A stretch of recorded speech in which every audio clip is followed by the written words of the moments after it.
When I was in the penitentiary, I was out in Terre Haute, Indiana, Gladiator School. I got a small team. There's like 3 of us from Boston. It's 2,000 people in this place. There's 3 of us from Boston. So I used to make homebrew. I make 4 gallons a week, $25. Homebrew. Liquor. Okay. Orange juice, sugar, water, give it a couple hours, ferments, turns into liquor. So I used to make 4 gallons of fake liquor once a week, and I sell it for $25 a gallon. I make $100. And I stopped right there. I made some good stuff, and dudes like, Dre, I need water. I would not go over $100. Because if I went over $100, I know the wolves that live in this place are gonna be like, well, he's making $100. That's just enough to live on. We ain't bothering him. Or that dude making $800? Oh, we about to go pay him a visit. Because I didn't have the strength to hold that down. If they came 20, 30, whatever the deep was, is way deeper than I can get. And I don't have the manpower to fight off whatever's gonna come. So I'm gonna become a victim of my own success. So I was smart enough to say, I'm stopping at $100. Nobody's gonna fight. I'm gonna fight for my 100. And anybody gonna come mess with me for $100. But if I'm making $800 a G a week, I'm getting to visit. So if I'm in Tulsa, you burn down my town, I had to think, damn, I just watched my friends killed. Everything we've owned for the last 100 years is just gone. And there's no police coming to save us. There's no government coming to save us. So what's gonna stop this from happening again if we rebuild it? So I'm gonna not build as big. I'm not gonna not be as bold. I'm gonna try to stay to the cut. And that's a mindset you teach your kids. Don't get too big. Because they're gonna notice you.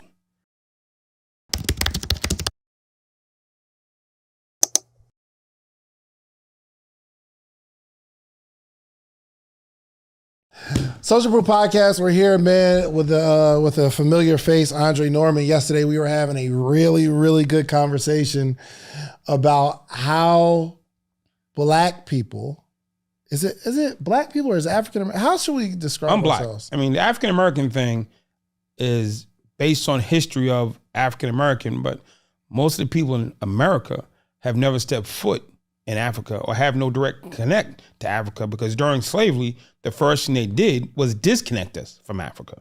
Name, language, family, disconnected. So the Italian Americans, Irish Americans, all these other people that we call / Americans have connections and history to their homeland. We don't, by design, have that. So you're saying we don't have a connection to Africa as much as a Latino? Well, I guess let's just do Italian American. The Italian people left Italy. They came to America on their own accord, and they worked, and they had families, and they had connections and communication. They knew their aunties, they knew grandma, they knew the neighborhood, they knew where they came from. Yeah. And they could also go back and know where they were going. When we came to America, our history was cut, our names were cut, our relationships were cut, our language was cut, our culture was cut. Forget about any of the devastation post. We were just cut off 1,000% from where we came from. So there was no slave, second generation, could get on the boat, go back to Africa and know where he was.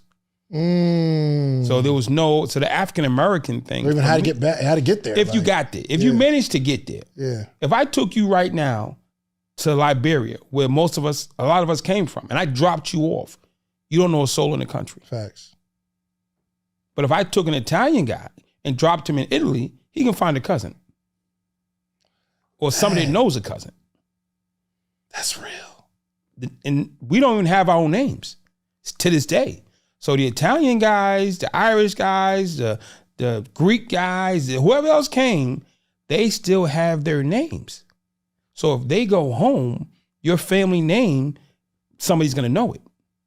If I go, ain't no Normans in West Africa. Ain't a whole lot of Shanses either. Ain't no Shans in West Africa. Ain't no Jones or Johnsons in West Africa. So the African American thing was something they came up with as what we gonna call these people? What we gonna do with these? Afro American, what it is? It was better than nigger, I guess. But the concept of African American in the context of everybody else who's something American doesn't play the same for us. Got it. It's in theory. In theory, technically, it's where we came from. You know, I'm not this hasn't been, it should be, right? It hasn't been an in-depth study for me in terms of like my heritage and kind of like the systemic racism. Systemic. Because when we land here, by design, we were taught not to want to know our history. Dang, don't attack me on my own show, bro. Like, God. We were taught, were taught, we go back to roots.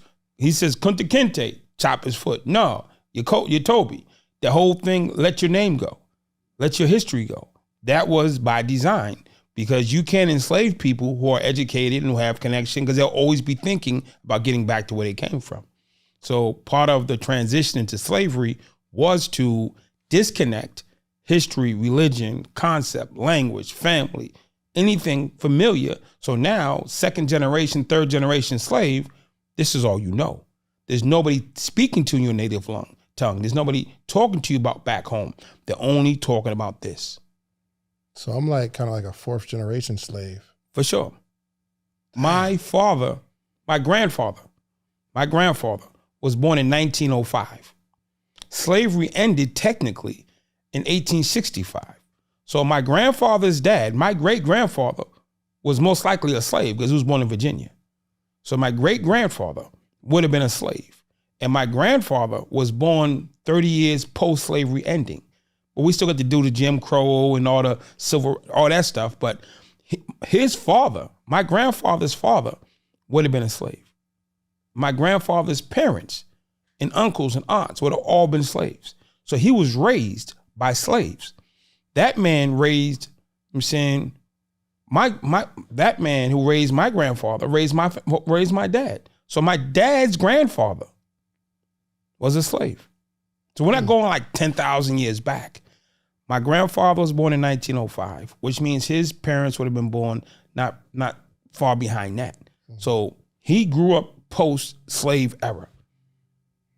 How does the slave mindset travel through generations? It travels through understanding how the times were. So during slavery, you could not assault a white person. You could not talk bad to a white person. You couldn't buck up. You couldn't get tough with a white person because they just take you out back and kill you. Or they do whatever they wanted to, and there was no laws to protect you. Actually, laws said they had the right to do that. So you understood as a black person, your life was predicated on getting along with this group of people and having them like you. If they decided they did not like you, you did not live. So that's a real thing to wake up in the morning. If these white folks get mad at me, I'm dead. And they can just go buy another one for $13. They can just go buy another slave for $13 or whatever the price is. So I wake up every day walking on eggshells that this man or this woman or this person doesn't get mad at me to the point where they want to kill me, because it's happened numerous times throughout this 300 years of incarceration / slavery. It's just been a constant thing between breaking slaves, killing slaves, lynching slaves. All that happens on a daily. So if you're growing up in a mindset of I can be killed at any time. I've witnessed people in my family killed for no reason. I've witnessed brutality daily. I've watched women, they had breeding farms. So when the ships stopped bringing slaves, at some point the ship stopped coming. They started making them here. How do you make slaves? You breed people. They would breed us to make more babies. So when the ship thing started becoming too costly or too timely, like, man, I got 400 slaves on this. Man, I could just have them make babies. So they'd pick women and put them to the side, and they would they would literally breed them. So this is what you're growing up seeing. I'm not even going to go into the rape and molestation of slave owners over slaves. That's a whole nother thing. This guy walking in the house, your mother, your father, the guy walks in the house, drags his mother in the room, has sex with her, and walks out. What does that do to the mindset of the father, of the husband? That this man can have sex with his wife at any time. What was the movie about the butler? Mm-hmm. How did that start? It started out like the dude came down, knocked this rape mom, and the son said to dad, "Yo, dad, what's up?" Yeah. He bow.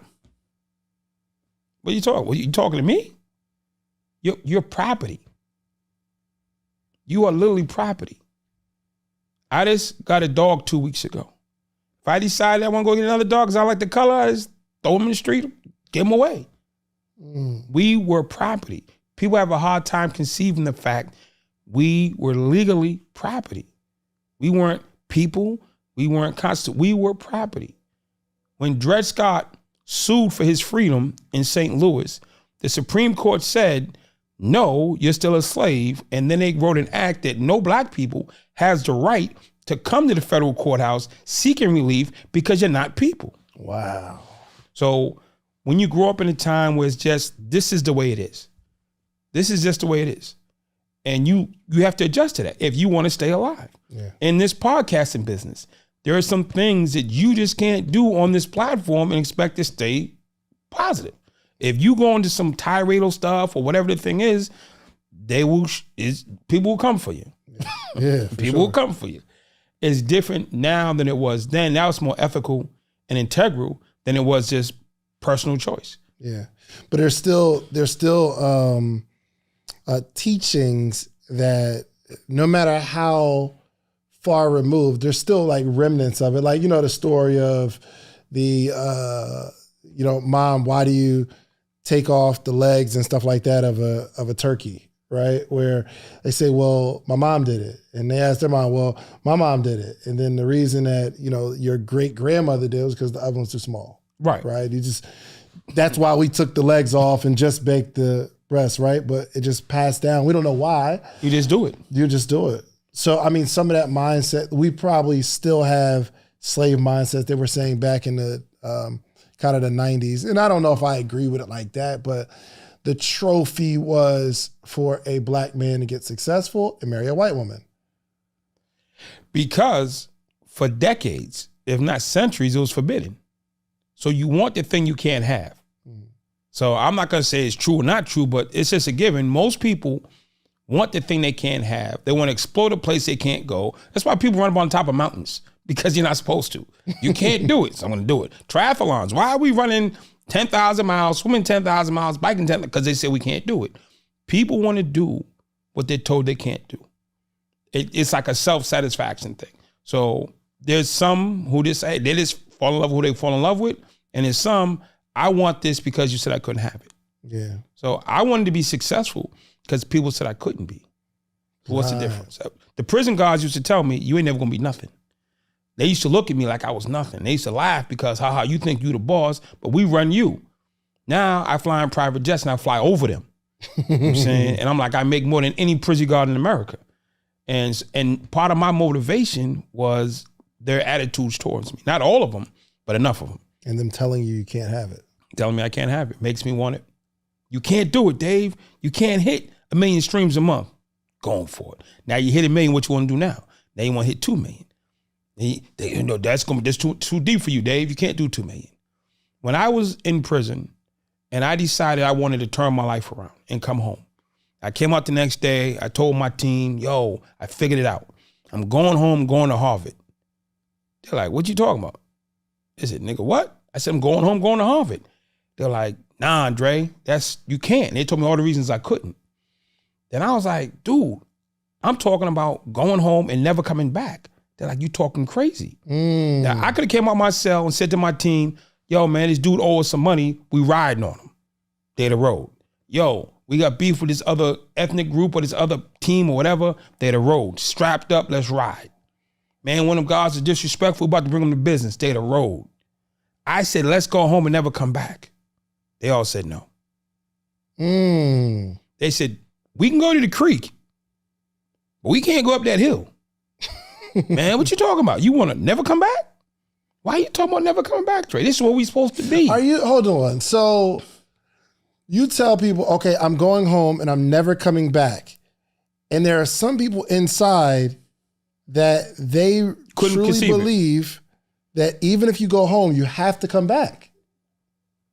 They can't see themselves outside the context of what they've been placed in. You're a prisoner, whether it's of a penitentiary, or of a neighborhood, of a mindset, of a lifestyle. You are a prisoner. You can't transcend this. Talking white is talking proper. You know what I'm saying? It's talking with intellect. So, oh, you talking white. You crossing, or you acting too white. You dressing white. Whatever the thing is, I said, let's go home and never come back here.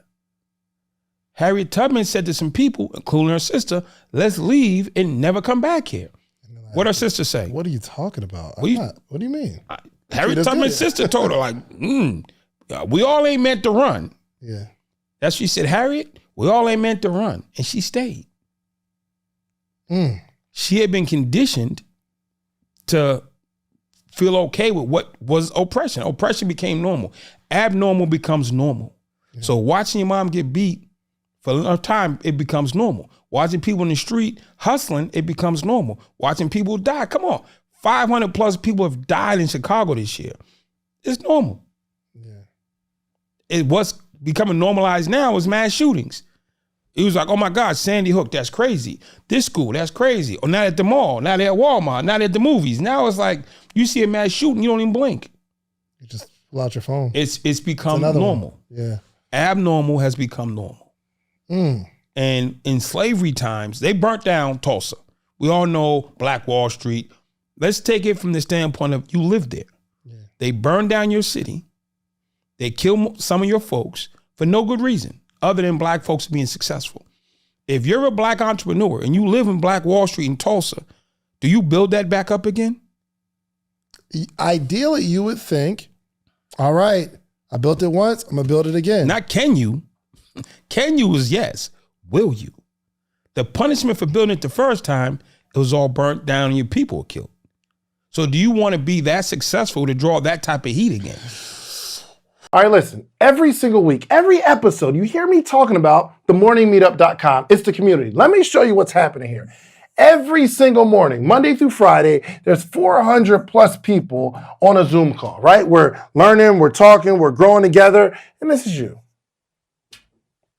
There's all these people here. It's all these people in the morning meetup. Hundreds of people reading books, growing. We get together quarterly. It's amazing. And for some reason, you just keep looking at, just go to themorningmeetup.com and get in the circle. And then you'll be like way happier. Just themorningmeetup.com. Let's get back to the episode. Ooh. You learn to stay in your place because you understand this power is bigger than you. When I was in the penitentiary, I was out in Terre Haute, Indiana, Gladiator School. I got a small team, like 3 of us from Boston. It's 2,000 people in this place. There's 3 of us from Boston. So I used to make homebrew. I make 4 gallons a week, $25. Homebrew. Liquor. Okay. Orange juice, sugar, water, give it a couple hours, ferments, turns into liquor.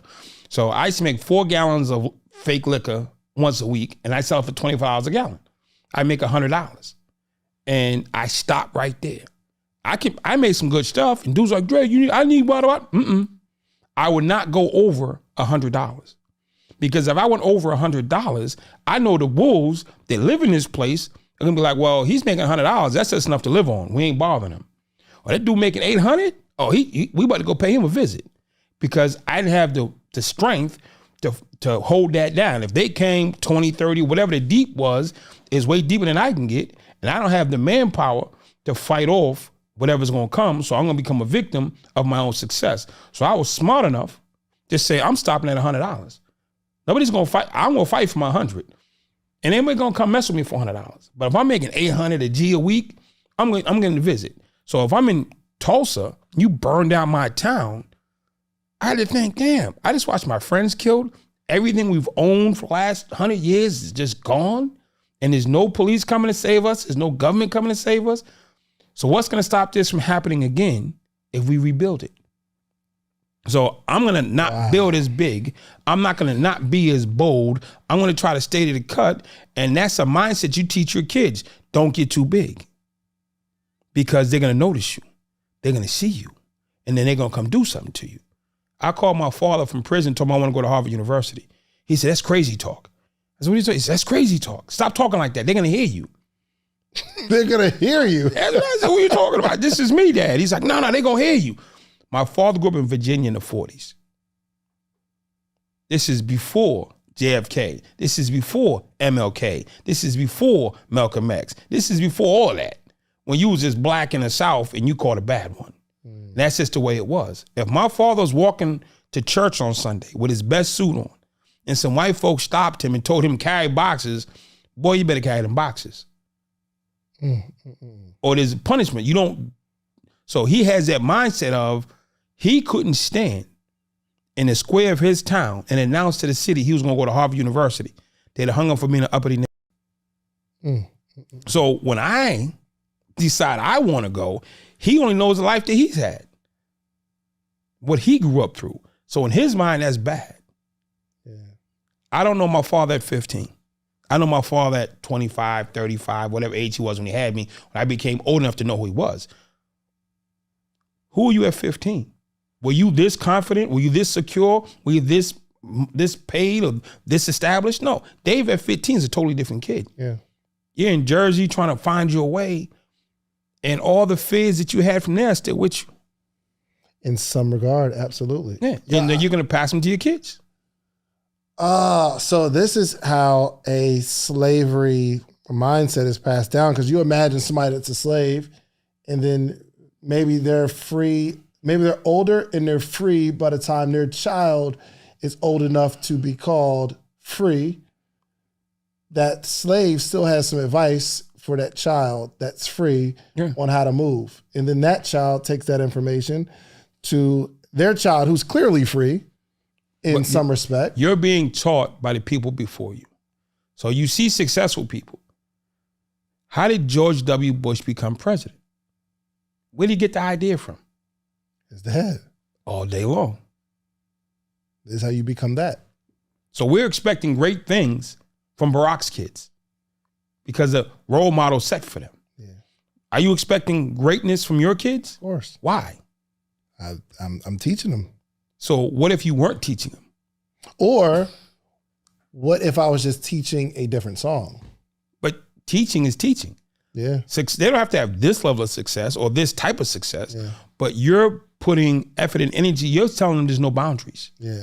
But I was taught there was boundaries. Yeah, for sure. Somebody was taught there are boundaries. That's just, I'm going to teach you a different song. And then that child can see, like, if I'm starting to understand just through this conversation and just having different conversations with you, why the environment is so important and how people get stuck. And it's really not 100% someone's fault for having a negative thought process or becoming poor or becoming an angry person. Staying poor. How about this?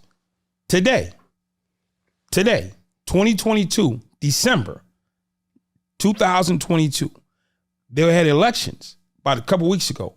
And on the ballot was an amendment to eradicate the 13th Amendment that said slavery is still possible if you're convicted of a crime.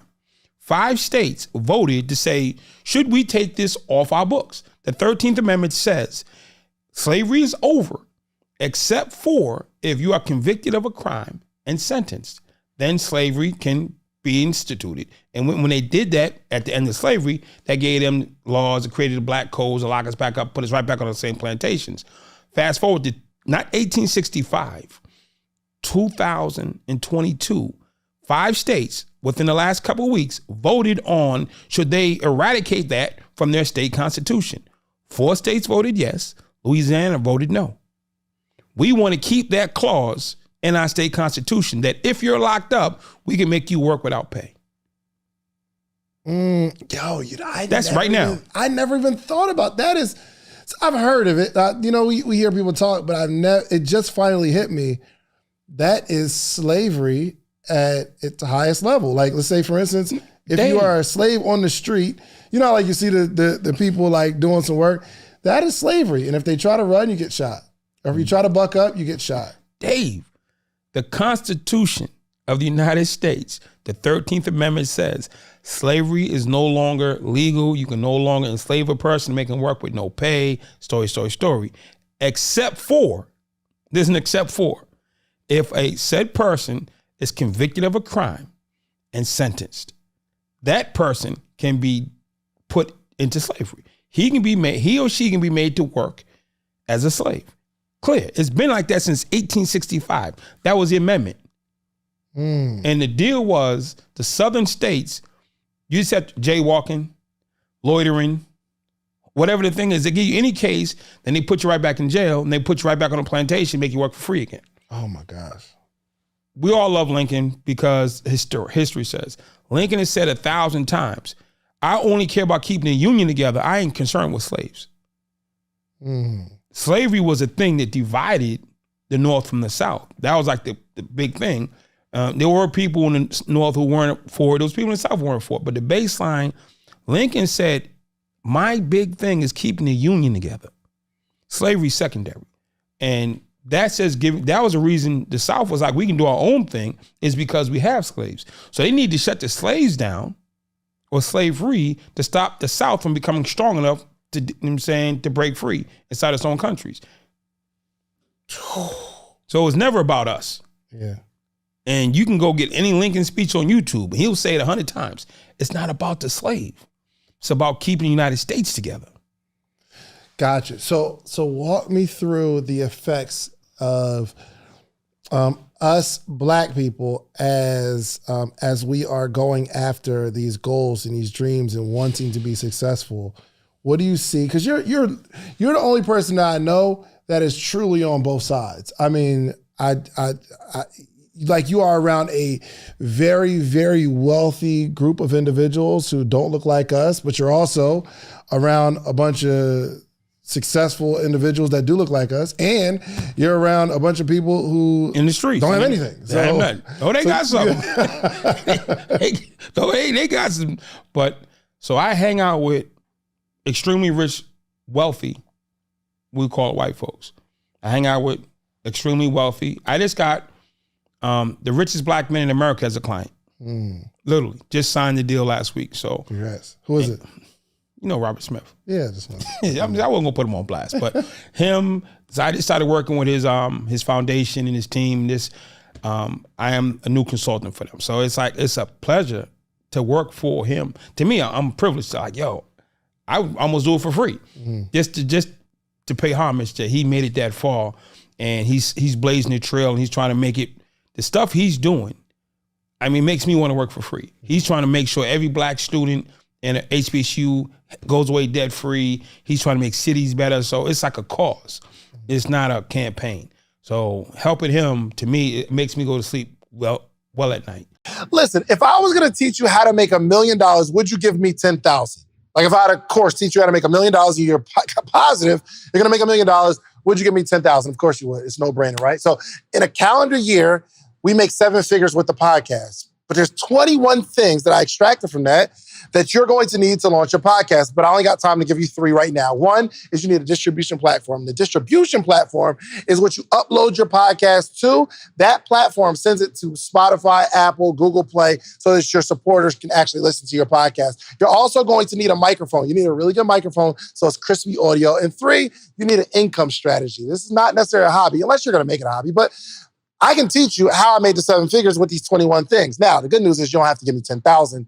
My ebook is only $37, okay? So listen, go to podcastebook.com and get the 21 things that you need. And I can explain it in detail, all the things that you need, okay? Podcastebook.com. Let's get to the episode.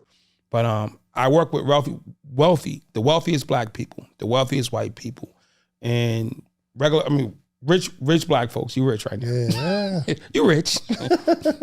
And then I work with folks who are still in the street. And people are in prison. You work with kids. You work with everybody. Kids. I was at I went to Curacao last week. I had 250 people fly from Amsterdam, Holland, to Curacao to hear me speak. I gave a speech. At the end of my speech, it was like 10 local people. Sister stood up, said, "We need you here on the island. And we need you to speak to the people on the island." She picked up the phone, called the prime minister of the country, and he asked me to stay. So I stayed for another week, went to prison for 7 days, went to like 15 schools. This was out in the community, just being helpful. To have a prime minister of a country ask you to stay and lend your services to make people better, to me, it's like, it's an honor. Yeah. And this is the crazy part. I know there's Black people in Curacao.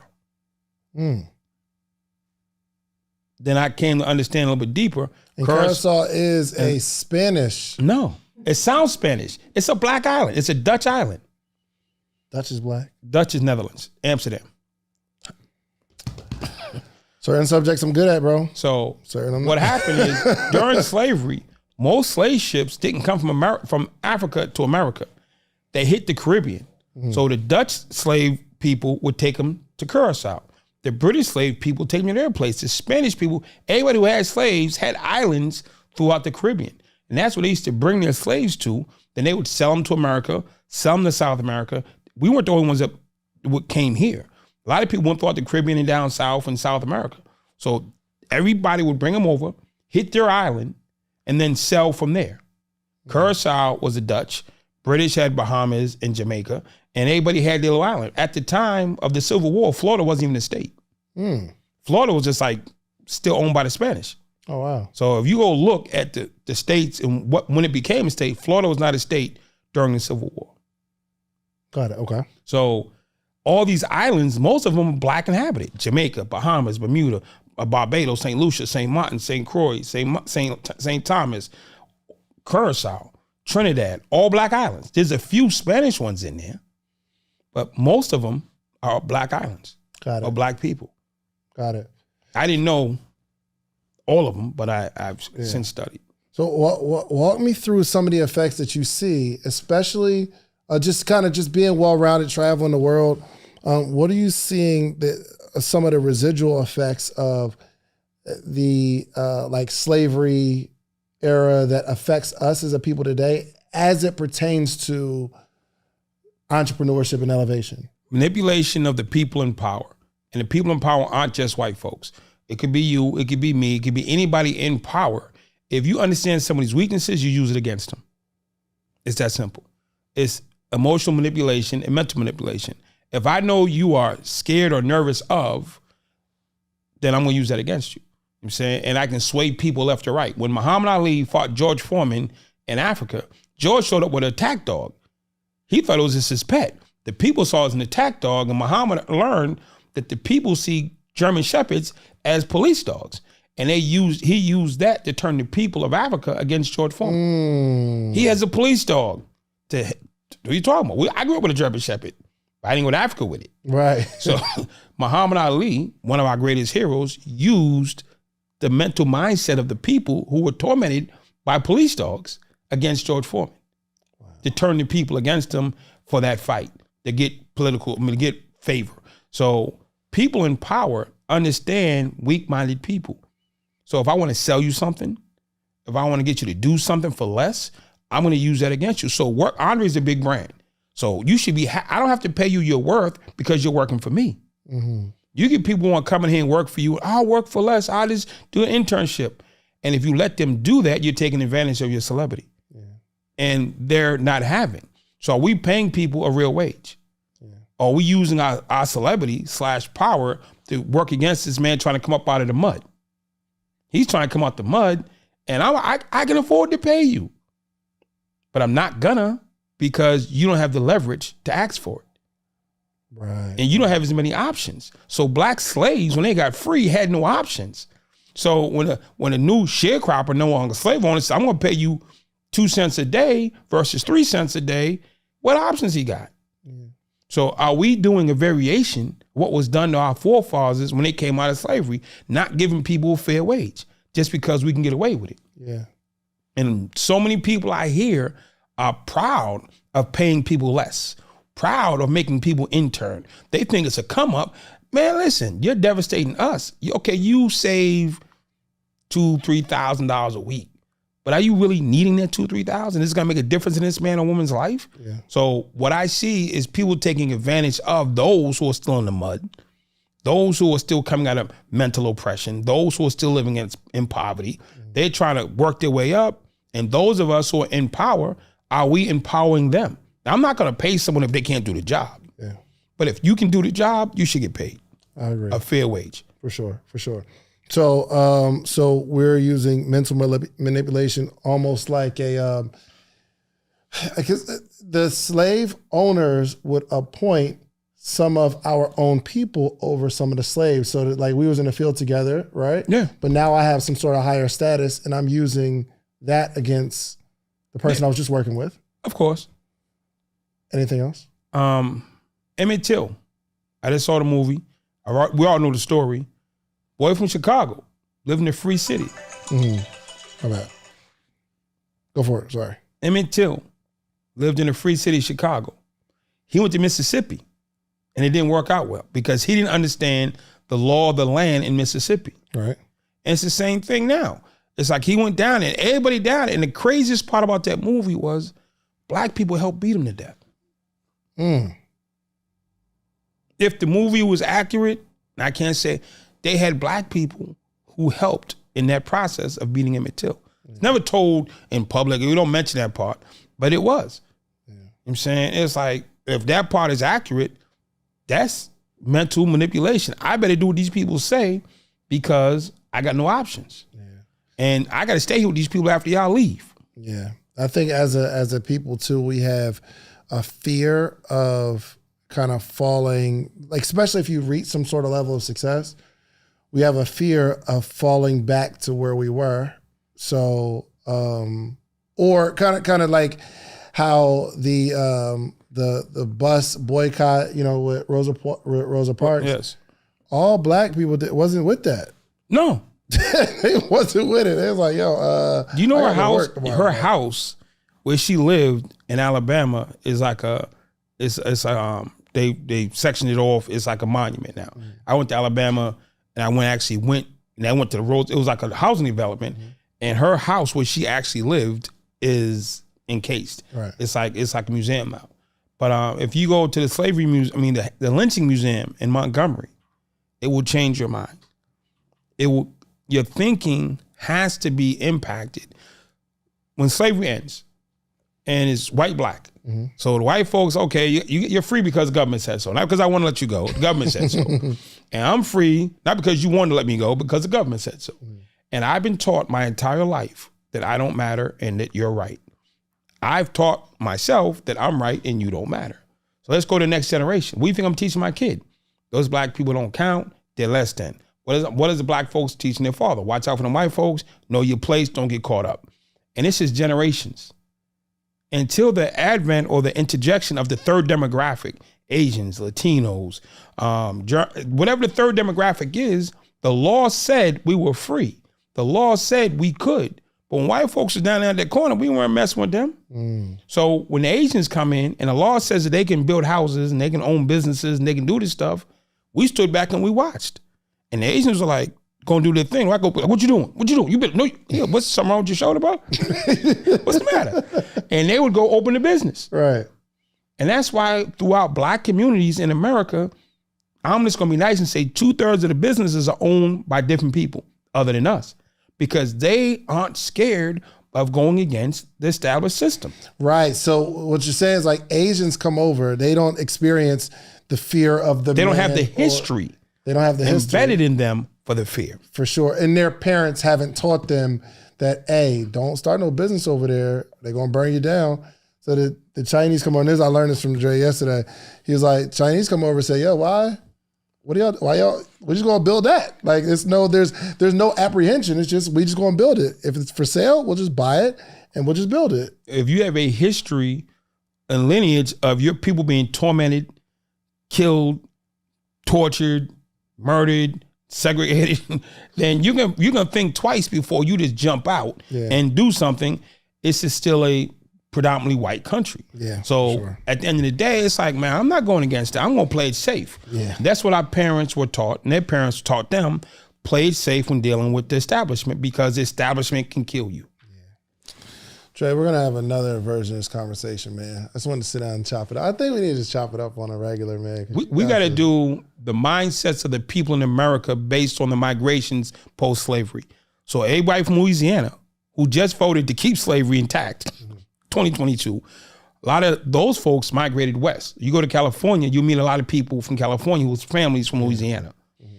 And you get people from Mississippi and who went to Detroit, people from here who went there. So then it goes back to, this is real, the state that you lived in as a slave wasn't all equal. So if you was a slave in Louisiana, it was different than being a slave in Tennessee, slave in Virginia. It never snowed in Alabama.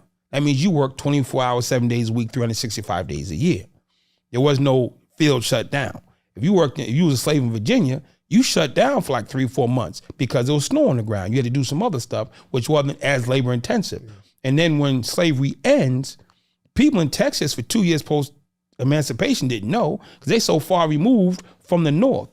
the whole thing came from the North. So if you're in Virginia, you're in Delaware, you're saying you're in those sections, you're going to interact with free people and people who believe in freedom a lot more than somebody in Texas. Yeah. Because you're just at the end of the road.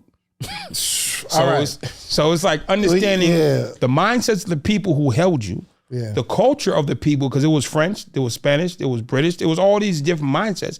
The treatment of the slaves were different by region. So slave owners treated people differently in different sections. Everybody was on the Willie Lynch status, even though it was one of the big things. How did they torture their slaves in Louisiana versus Tennessee versus Virginia versus South and North Carolina? That plays a part. The type of torture you went through deals with the type of social construct that you have and mindset you have going forward. Right. Trauma is real. Yeah, we're gonna do it. Listen, comment below if you want to continue this conversation, because we got to figure out the deep rooted cause of some of the things we do, and it's affecting our success and our lineage and our legacy. So, Dre, we got to wrap. Last thing. Yes, sir. People think I'm a speaker. I'm a therapist. That's a fact. When I get on stage, I don't speak. I do therapy because my goal is to heal people, not just inspire you. Yeah. So when I go on stage, I understand when I'm in a certain part of the country, certain part of the world, the traumas that those people suffered throughout history and how to help them heal from those past traumas and past wounds so they can be better people. I love it. Tell everybody how they can get in touch with you, man, and how they can get you to come do therapy on stage. Therapy on stage. No, I mean, I'm saying you brought me to the light. I came to Atlanta, you're my guy. Yes, sir. I'm saying, so no matter where I go, you go. You know what I'm saying? That's it. I'm like, yo, I'm in the room, you in the room. Got you. You know what I'm saying? And I go out of my way to try to build bridges with no expectation. For sure. That's a fact. Because so many of us have been in situations where there's been so much grimy stuff happening. And so you have the distrust. And distrust is real. So it's my job they can say, well, I did good business with Dre. I might have did bad business with these 5 people, but it was a good thing with Dre. Yeah. And that's my thing. That's my currency to our people, that just set the example that you can just be helpful with no expectation and no back end and just help people and keep moving. That's a fact. If it comes back, it comes back. If it don't, it comes back to somebody else. That's a fact. How do they get in touch with you, man? Instagram. You put me on IG. You told me I wasn't lit. Listen, you're lit now. I'm lit. I had a video go 9 million, at 9 million views and 1 million comments. Am I lit yet? You're lit. Way later than me. I ain't never had that before. But you put me on game. God, what is your Instagram?